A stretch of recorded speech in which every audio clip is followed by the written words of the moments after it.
Je m'appelle Julien. Je suis infirmier dans un vieil hôpital. Un de ceux qui semblent porter dans leur couloir des siècles d'histoires sombres. J'ai toujours été sceptique.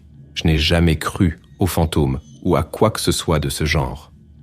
Mais ce qui m'est arrivé cette nuit-là a tout changé. J'en étais à mon 3e mois de travail. Je m'adaptais encore à la routine intense et au visage fatigué des patients.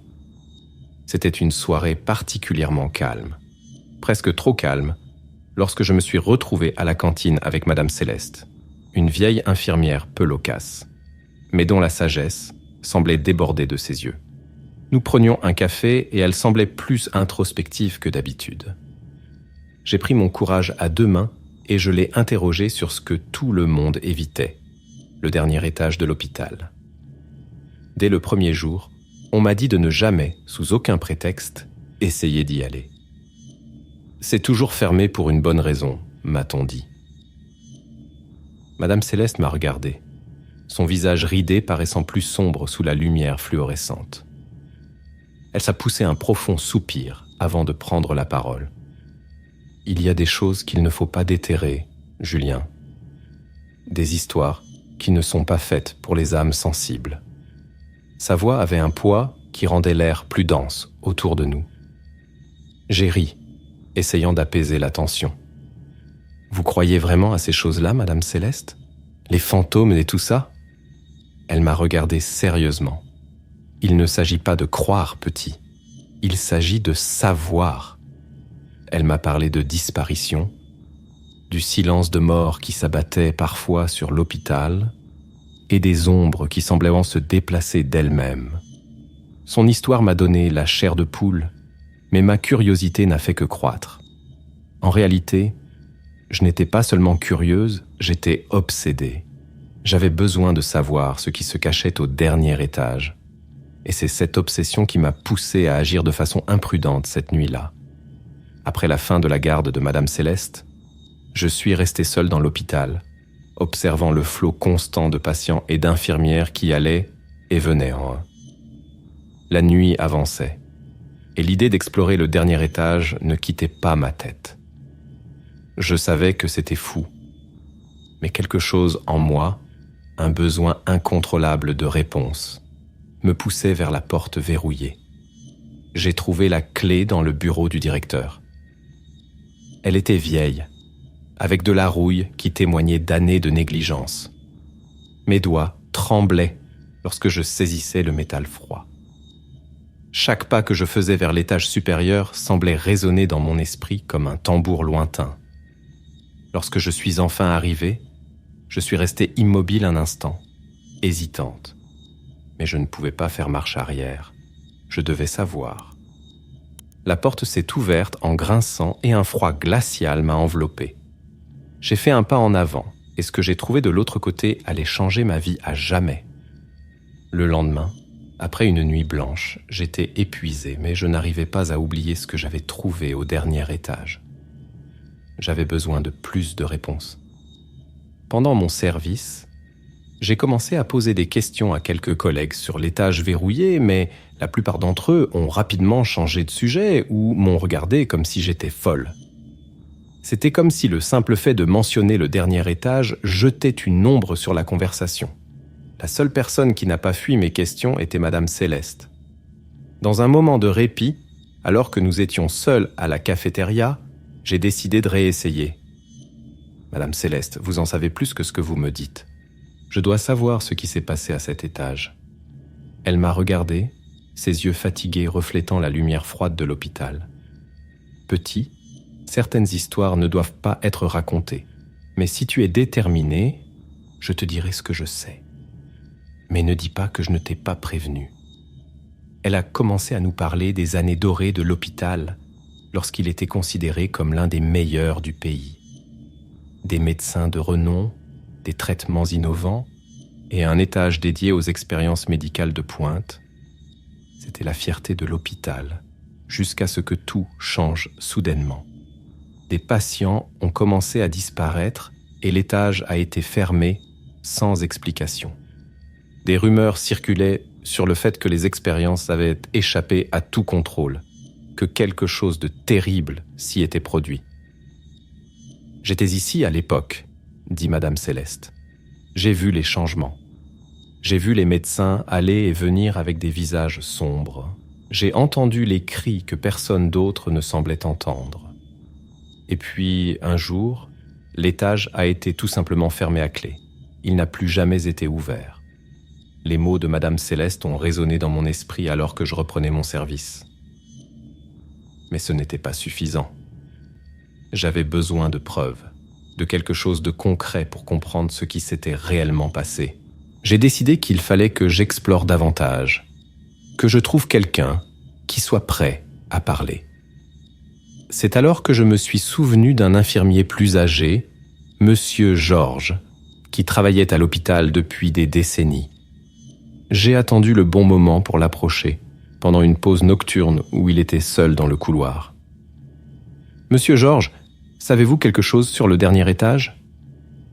Madame Céleste m'a raconté quelques histoires, mais j'ai besoin d'en savoir plus. Monsieur Georges regarda autour de lui, comme pour s'assurer que personne n'écoutait avant de parler. « Petit, tu t'occupes de choses dangereuses. Mais si tu veux connaître la vérité, cherche les vieilles archives au sous-sol.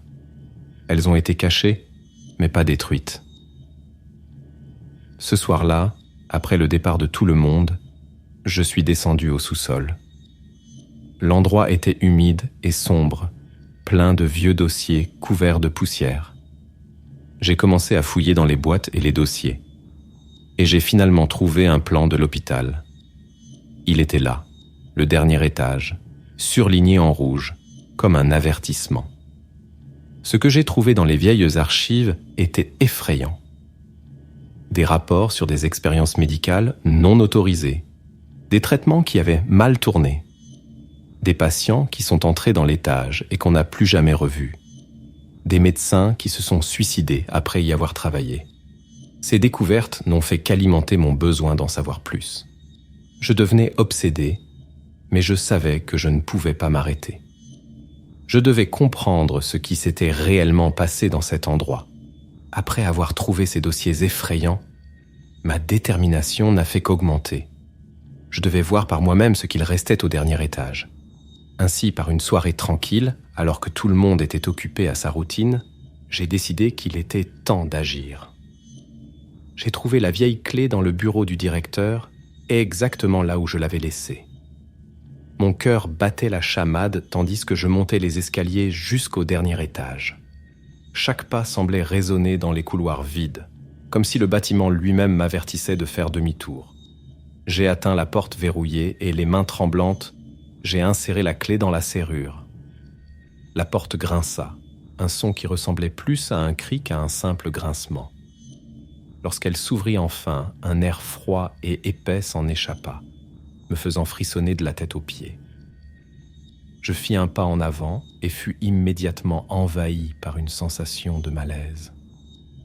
L'atmosphère était lourde, comme si l'air était imprégné de peur et de souffrance. Les couloirs étaient sombres et couverts de poussière, avec des marques d'abandon évidentes partout. Des murs fissurés, des ampoules cassées, et un silence de mort qui rendait mes propres pas assourdissants. J'ai continué à explorer, passant devant de vieilles pièces et des meubles détruits. J'ai trouvé des traces de griffes sur les murs et les meubles, comme si quelque chose ou quelqu'un s'était battu désespérément. Chaque nouveau détail ne faisait qu'augmenter mon anxiété et mon désir de comprendre ce qui s'était passé là. C'est alors que j'ai pénétré dans une pièce qui ressemblait à une vieille salle d'opération. L'équipement était rouillé avec des taches de sang séchées à plusieurs endroits. L'odeur métallique du sang mélangé à la vieille poussière m'a fait suffoquer. Au centre de la pièce, une table d'opération était encore installée, avec des sangles déchirées et des taches sombres. Alors que j'essayais de tout assimiler, j'ai commencé à entendre des chuchotements. Au début, j'ai cru que c'était mon imagination. Mais les sons sont devenus plus forts, plus clairs. Des voix indistinctes semblaient venir de partout. Des mots que je ne comprenais pas mais qui traduisaient une profonde angoisse. J'ai senti un frisson me parcourir l'échine quand j'ai réalisé que je n'étais plus seul. J'ai regardé autour de moi mais je n'ai vu personne. Cependant, les voix continuaient et je pourrais jurer que j'ai vu des ombres se déplacer dans les coins de mon champ de vision. J'avais l'impression que quelque chose m'observait, m'étudiait. J'ai décidé de continuer à marcher, dans l'espoir de trouver une réponse. C'est alors que j'ai trouvé une vieille photographie posée sur le sol.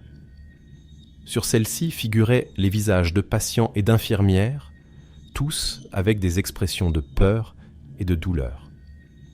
Certains visages étaient barrés, comme si quelqu'un avait essayé d'effacer leur identité.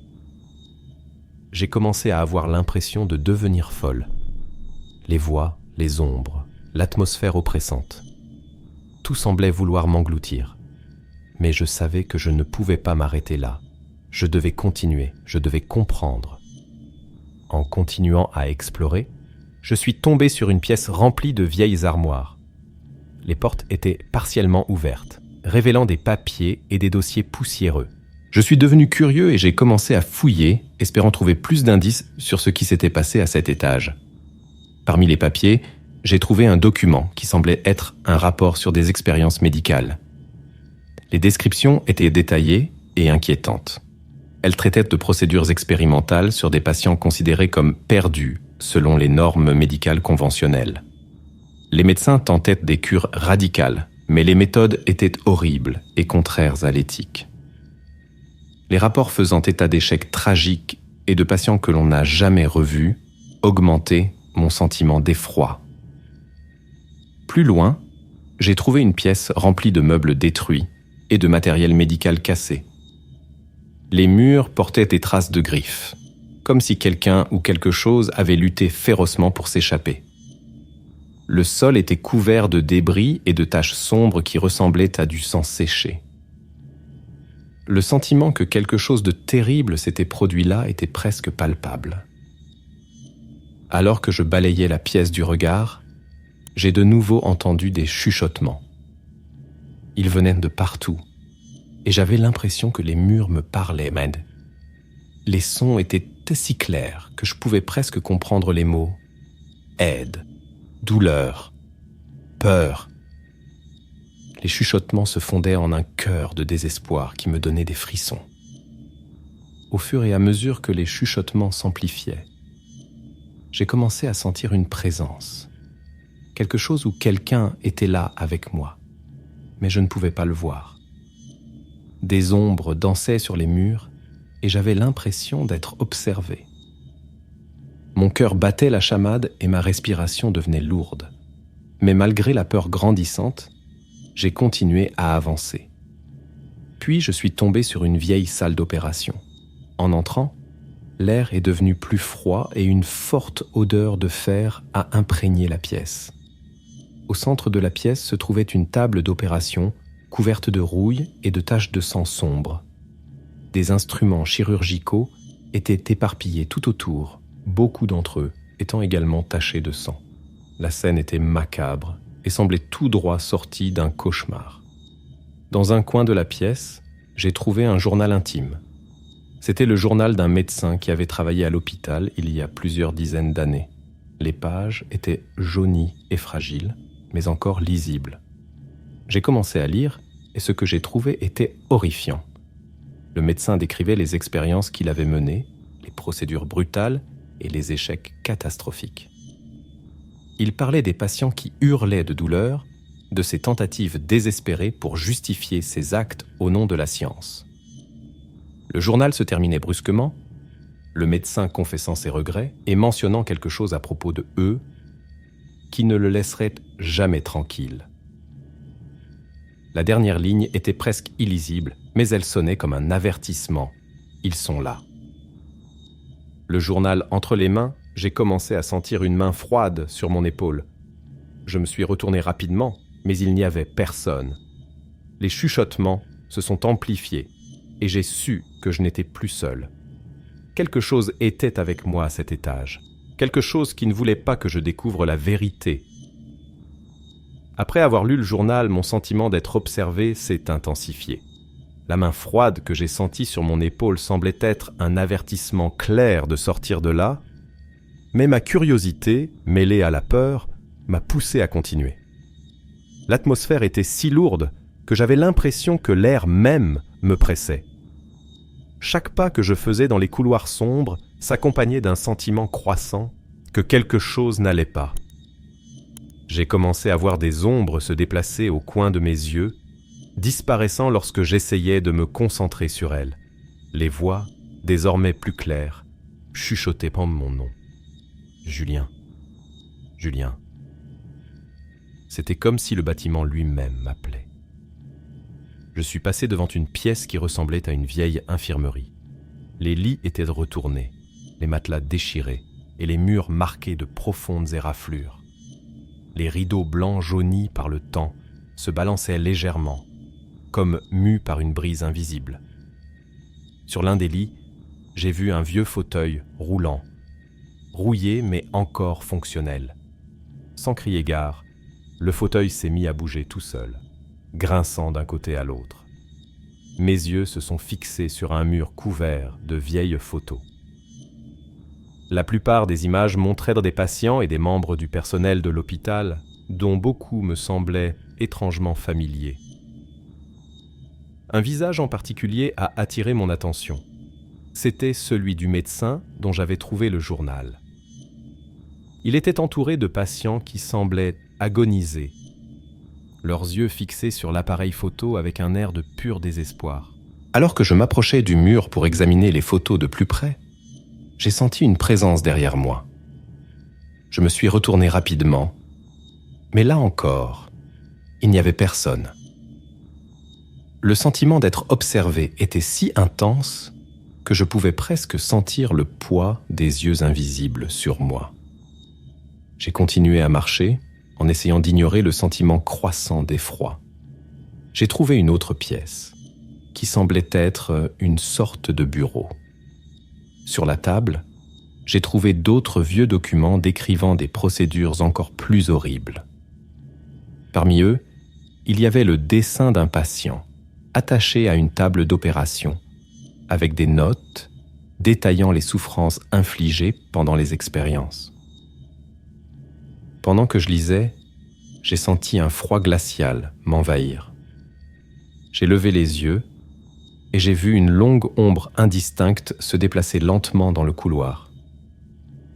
Elle ne semblait pas avoir de forme précise, juste un contour sombre qui flottait sur le sol comme une épaisse fumée. L'ombre semblait m'appeler, et même si j'étais terrifié, j'ai ressenti un besoin inexplicable de la suivre. J'ai suivi l'ombre jusqu'à une pièce située au fond de l'étage. Lorsque je suis entré, la porte s'est refermée derrière moi. L'atmosphère était encore plus froide et un sentiment d'effroi absolu m'enveloppait. Au centre de la pièce, il y avait une vieille photographie sur un cadre cassé. On y voyait un groupe de patients et de médecins, tous avec des expressions terrifiées. J'ai de nouveau senti la main froide, mais cette fois-ci, elle était ferme et tenait mon épaule. Je ne pouvais plus le nier. Quelque chose ou quelqu'un était définitivement avec moi et voulait que je sache qu'il était là. La sensation d'une main froide sur mon épaule m'a paralysé pendant un moment, mais je savais que je devais continuer à avancer. Je devais comprendre ce qui se passait. Le cœur battant, j'ai cherché d'autres indices dans la pièce. Puis, j'ai trouvé une pile de vieux journaux intimes et de rapports sur une étagère en métal rouillé. J'ai commencé à feuilleter l'un des journaux et les mots que j'y ai trouvés n'étaient que pure horreur. Le médecin qui l'a écrit a raconté les expériences qu'il menait au dernier étage. Les procédures étaient inhumaines et impliquaient des traitements invasifs et douloureux qui entraînaient souvent la mort des patients. Ils justifiaient leurs actions comme étant nécessaires à l'avancement de la médecine, mais il était clair qu'ils allaient trop loin. Sur l'une des pages, le médecin décrit une expérience qui a terriblement mal tourné. Un patient, un jeune homme d'une vingtaine d'années, avait subi une opération chirurgicale expérimentale pour traiter une maladie inconnue. Au cours de l'intervention, quelque chose a mal tourné et le patient s'est mis à hurler de douleur. Les cris ont résonné dans les couloirs, mais personne n'est venu l'aider. Le jeune homme est mort sur la table d'opération et son esprit n'a jamais trouvé la paix. En poursuivant ma lecture, j'ai commencé à réaliser que les médecins qui menaient en ces expériences étaient également affectés. Beaucoup d'entre eux sont devenus fous, tourmentés par les voix et les visions des patients qu'ils avaient torturés.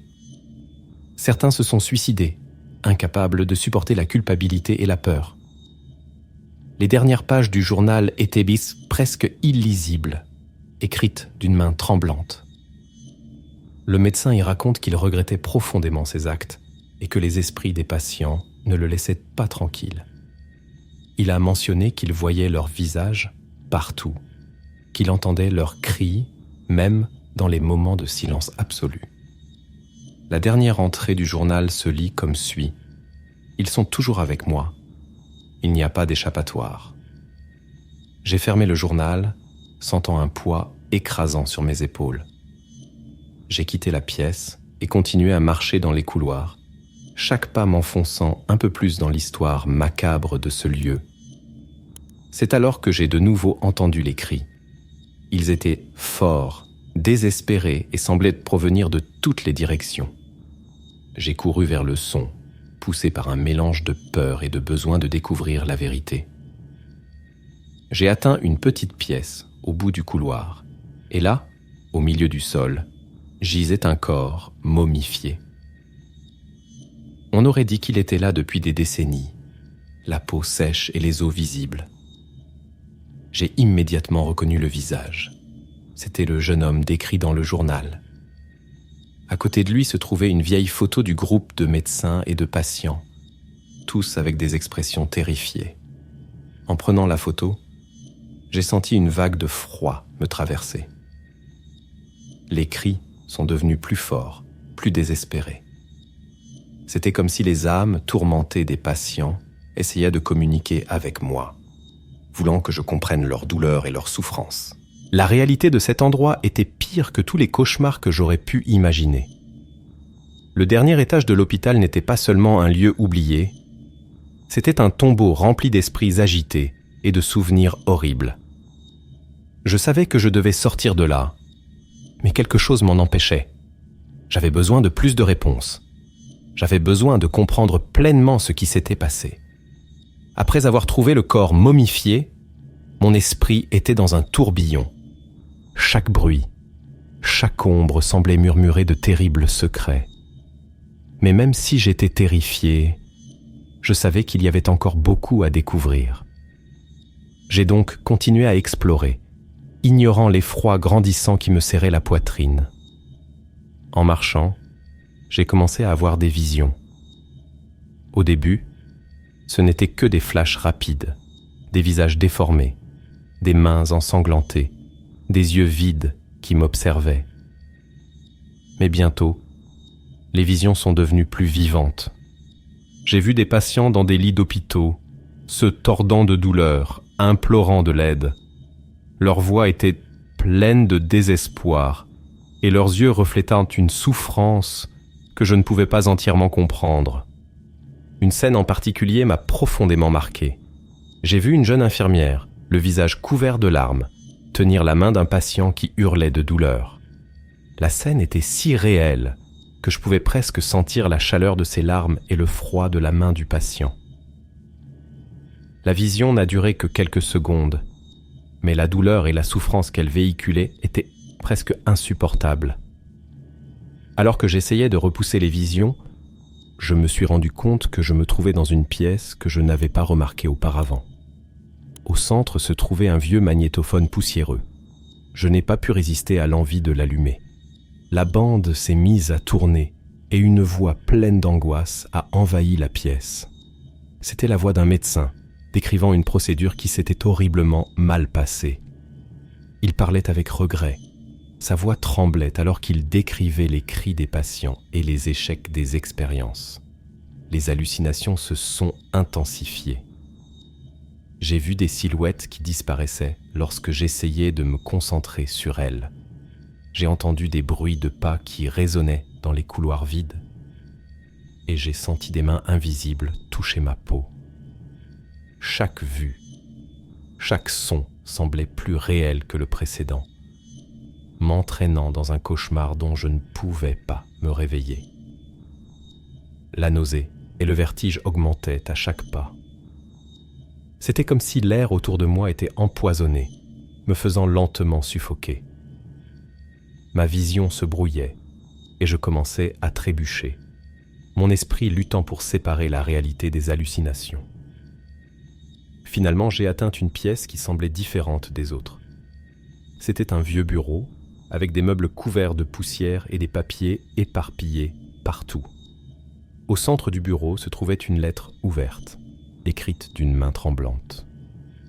Les mots décrivaient une dernière demande de pardon de la part du médecin-chef, confessant toutes les horreurs commises au dernier étage et demandant que ces actes ne soient jamais oubliés.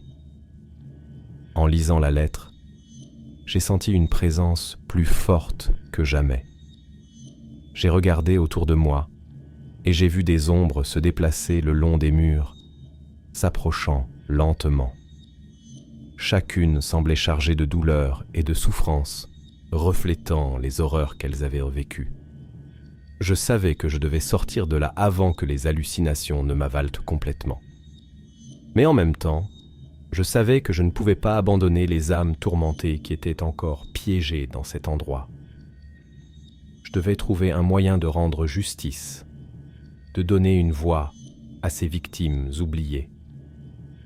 La lettre toujours entre mes mains, j'ai décidé que je devais continuer.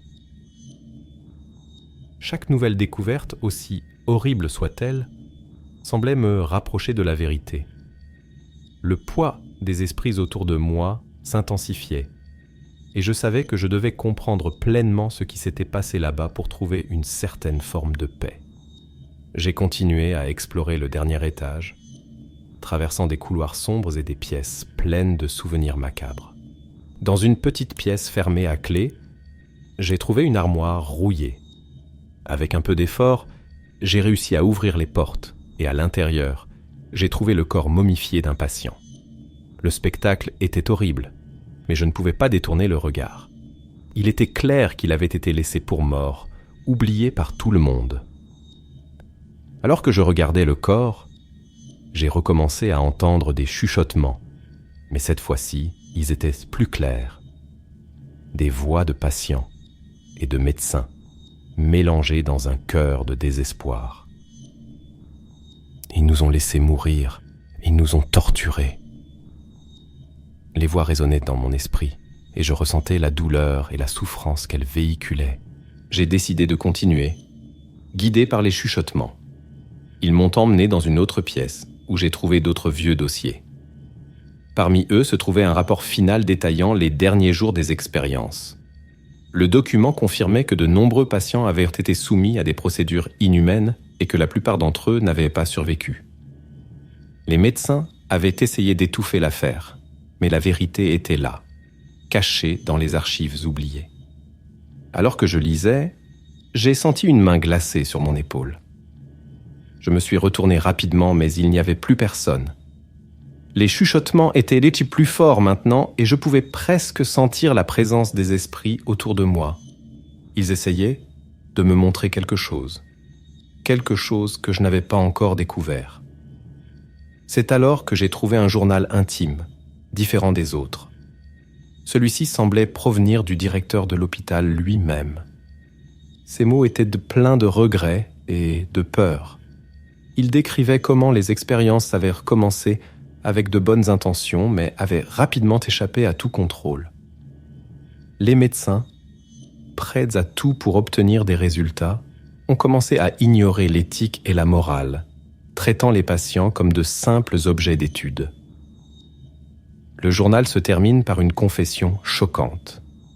Le directeur a admis qu'il était au courant des horreurs qui se produisaient, mais qu'il avait choisi de fermer les yeux, craignant les répercussions sur sa carrière et sur l'hôpital.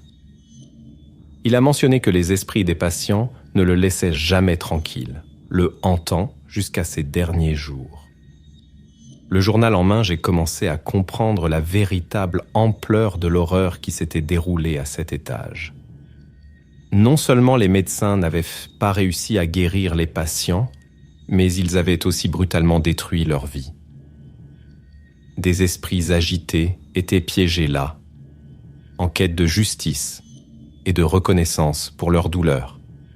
J'ai décidé que je ne pouvais pas laisser les choses en l'état. Je devais trouver un moyen d'exposer la vérité, de donner une voix aux victimes oubliées. Mais en même temps, j'ai senti le poids de la peur et du désespoir m'envelopper. Je savais que j'avais affaire à des forces que je ne comprenais pas entièrement et que le chemin à parcourir serait dangereux. Avec le journal du directeur entre les mains, j'ai commencé à ressentir un profond désespoir. La vérité sur ce qui s'était passé à cet étage était encore pire que ce que j'avais pu imaginer. Les médecins, poussés par l'ambition et le désespoir, avaient sacrifié tant de vies au nom de la science. Et maintenant, les esprits de ces patients étaient piégés, tourmentés par la douleur et la souffrance qu'ils avaient vécues. Alors que j'essayais d'assimiler tout cela, j'ai commencé à sentir la présence des esprits plus intensément. Les ombres sur les murs bougeaient et les chuchotements se transformaient en cris de douleur et de désespoir. C'était comme si l'hôpital lui-même était vivant, qu'il respirait autour de moi, qu'il m'oppressait avec son atmosphère oppressante. J'ai essayé de rester calme, mais le sentiment d'être observé et persécuté était écrasant. J'ai commencé à voir des reflets déformés de moi-même dans les fenêtres et les miroirs. Dans chacun d'eux, mon visage était marqué par la terreur, mes yeux reflétant une peur profonde et primitive. Les hallucinations sont devenues de plus en plus réelles. J'ai senti que je perdais la raison. Luttant contre la folie grandissante, j'ai décidé qu'il fallait que je trouve une issue. J'ai couru dans les couloirs sombres, essayant de trouver l'escalier ou l'ascenseur qui me ramènerait dans le monde réel. Mais il semblait que l'hôpital lui-même conspirait contre moi. Les portes qui avaient été ouvertes étaient maintenant verrouillées, et les couloirs semblaient s'étirer à l'infini. De plus en plus désespéré, j'ai commencé à entendre les cris des patients dans mon esprit. Leurs visages sont apparus devant moi, leurs yeux pleins de douleur et de souffrance. « Pourquoi nous avez-vous abandonnés ? Aidez-nous » Leurs voix étaient comme des couteaux, tranchant ma santé mentale et m'entraînant dans l'abîme du désespoir. C'est alors que j'ai senti une présence plus forte derrière moi. Je me suis retourné rapidement et j'ai vu une silhouette indistincte, une ombre qui semblait pulser d'une énergie maléfique. La silhouette n'avait pas de visage, mais je pouvais sentir sa colère et sa souffrance. Elle avançait lentement vers moi et je savais qu'il n'y avait pas d'échappatoire. J'ai commencé à reculer, trébuchant sur mes propres pieds alors que l'ombre se rapprochait. Chaque pas qu'elle faisait semblait drainer mon énergie, ma volonté de me battre. Mes sens étaient en déroute et mon esprit tournait dans un tourbillon de peur et de désespoir. Tout ce que je voulais, c'était sortir de cet horrible endroit, mais il semblait que le dernier étage de l'hôpital n'avait pas l'intention de me laisser partir. Finalement, l'ombre s'est arrêtée à quelques pas de moi. J'étais pris au piège, sans aucun moyen de m'en sortir. Je pouvais sentir le froid qui émanait d'elle, pénétrer ma peau et me glacer le sang. C'était le comble de la terreur, l'incarnation de toute la souffrance et de la douleur accumulée sur cet étage maudit. C'est alors que j'ai entendu un dernier message de la part des esprits. Partez, avant qu'il ne soit trop tard. Leur voix, bien qu'empreinte de douleur, semblait te porter une lueur d'espoir que je puisse encore m'échapper. Mais je savais que sortir de là ne serait pas facile.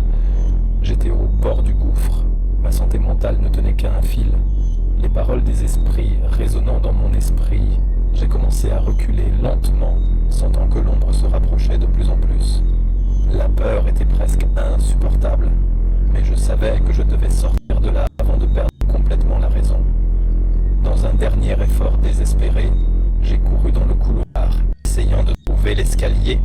me mènerait hors de cet étage maudit. Les ombres sur les murs semblaient pas me tendre la main, comme si elles voulaient m'attirer dans les ténèbres. J'avais l'impression d'être observé et traqué. Finalement, j'ai vu la porte de l'escalier de secours. Mon cœur a battu la chamade, et j'ai couru aussi vite que j'ai pu. J'ai ouvert la porte avec force, et le son métallique a résonné dans les couloirs.